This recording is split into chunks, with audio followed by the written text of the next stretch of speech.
छत्तीसगढ़ की भ्रष्ट सरकार ने एक के बाद एक घोटाले करके आपका विश्वास तोड़ा है। पीएससी घोटाले और महादेव ऐप घोटाला तो चर्चा में है ही। कांग्रेस सरकार के रिपोर्ट कार्ड में घोटालों की कमी नहीं है।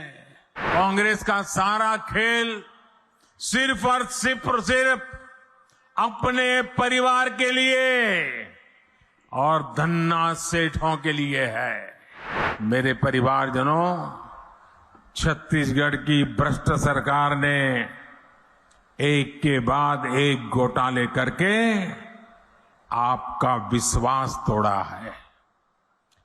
छत्तीसगढ़ महतारी का अपमान किया है। पीएससी घोटाले और महादेव ऐप घोटाला तो चर्चा में है ही। कांग्रेस सरकार के रिपोर्ट कार्ड में घोटालों की कमी नहीं है। अगर मैं भी बोलने जाऊंगा हर घोटाले की वर्णन तो शायद मेरा अगला कार्यक्रम लेट हो जाएगा। 2000 करोड़ रुपए का शराब घोटाला, 500 करोड़ रुपए का सीमेंट घोटाला, याद है ना? आपको याद है कि भूल गए हो? 5000 करोड़ रुपए का चावल घोटाला, 1300 करोड़ रुपए का गोठान घोटाला, 700 करोड़ रुपए का डीएमएफ घोटाला, 500 करोड़ रुपए का चावल कस्टम मिलिंग घोटाला, सैकड़ों करोड़ रुपए का कोरोना के सेस का घोटाला। छत्तीसगढ़ को लूटने का कांग्रेस ने कोई भी मौका नहीं छोड़ा है। मैं फिर आपको विश्वास दिलाता हूं, राज्य में भाजपा सरकार बनने के बाद ऐसे घोटालों की सख्ती से जांच की जाएगी। आपका पैसा लूटने वालों को जेल भेजा जाएगा। साथियों,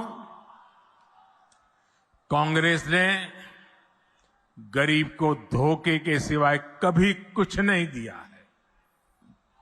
हमारे देश का गरीब गरीबी हटाओ के नारे सुन सुनकर सामाजिक न्याय की थोथी बातें सुन सुनकर थक चुका था और इस वायदे के नाम पर कांग्रेस द्वारा साल दर साल, पीढ़ी दर पीढ़ी देश के गरीबों का भावनात्मक शोषण करते रहे। हर गरीब सोचता था कि कम से कम मेरा बच्चा तो गरीब नहीं रहेगा, लेकिन कांग्रेस के झूठे वायदों ने हमेशा उसे और उसके बच्चों को गरीब बनाकर के ही रखा। इसलिए भारत का गरीब आत्मविश्वास खो रहा था, निराशा के ढेर में दबा जा रहा था। कांग्रेस का सारा खेल सिर्फ और सिर्फ अपने परिवार के लिए और धन्ना सेठों के लिए है। गरीब उसके लिए सिर्फ और सिर्फ एक वोट है। इसलिए कांग्रेस गरीब की कभी कद्र नहीं करती। उसे गरीब का दुख दर्द कभी समझ नहीं आता और इसलिए जब तक कांग्रेस केंद्र सरकार में रही, वो गरीबों के हक का पैसा लूटकर खाती रही, अपने नेताओं की तिजोरी में भरती रही।